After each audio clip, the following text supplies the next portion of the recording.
యేసుక్రీస్తునందు మికిలి ప్రియమైన సహోదరి సహోదరులారా, తల్లి నీడలో వాక్య సందేశ కార్యక్రమానికి అందరికీ స్వాగతం.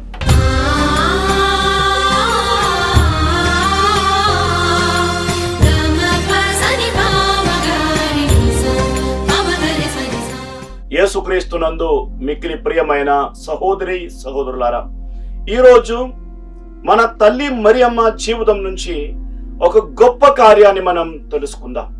లూకా సువార్త 2వ అధ్యాయం 19వ వాక్యములో మనం ఇలా చదువుతున్నాం. తల్లి మరియమ్మ ఈ విషయములను తన మనసున పదిలపరచుకొని మననము చేయుచుండేది. మరోసారి లూకా సువార్త 2వ అధ్యాయం 51వ వాక్యములో మనం ఇలాగే చూస్తున్నాం. మరియమ్మ ఆ విషయములను తన మనసున పదిలపరచుకొని ఉండేది. ప్రియమైన సహోదరి సహోదరులారా, తల్లి మరియమ్మ జీవితంలో జరిగిన చాలా విషయాలు బహుశా ఆమెకు అర్థం కాలేదు.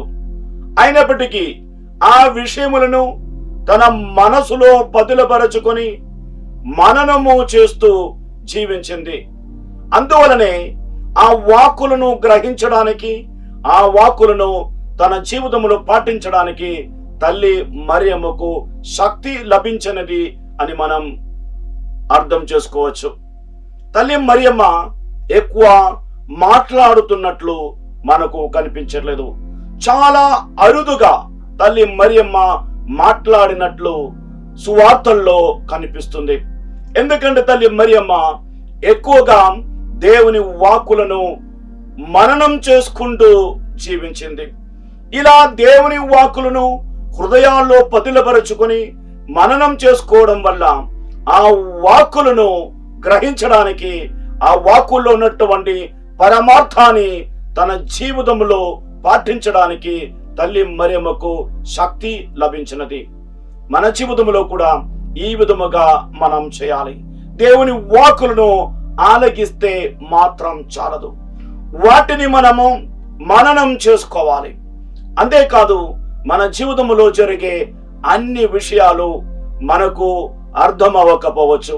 అటువంటప్పుడు నెమ్మదిగా మనం ఆ విషయాలను స్వీకరించాలి.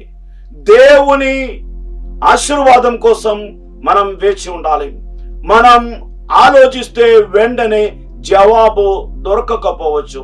వెంటనే మనం తిరుగుబడకుండా, అర్థం అవ్వకుండా ఆ కార్యాలను మనసుల్లో పదిలపరుచుకొని మననం చేసుకుంటే మనకు కనువిప్పు కలుగుతుంది. వాటిలో ఉన్నటువంటి పరమార్థం మనకు బోధపడుతుంది. అప్పటి వరకు మనం వేచి ఉండాలి, నిదానంగా ఉండాలి, ప్రశాంతంగా ఉండాలి, నెమ్మదిగా మనం ఆలోచిస్తూ ఉండాలి. అప్పుడు దేవుడు తన కార్యాన్ని మన జీవితంలో జరిగిస్తూ ఉంటారు. మనం తొందరపడి చేస్తే మన కార్యాలే మనం చేస్తూ ఉంటాం. కానీ మనం దేవుడు చేసే కార్యాల కోసం వేచి ఉంటే, దేవుని వాక్కులను ధ్యానించుకుంటూ ముందుకు వెళ్తే దేవుడు తన కార్యాన్ని మన జీవితంలో జరిగిస్తూ ఉంటారు. తల్లి మరియమ్మ జీవితంలో జరిగినది అంతే. కాబట్టి ఈ నెలలో ప్రత్యేకంగా తల్లి మరియమ్మ గురించి ఆలోచించేటప్పుడు ఈ యొక్క విషయం కూడా మనం తెలుసుకుందాం.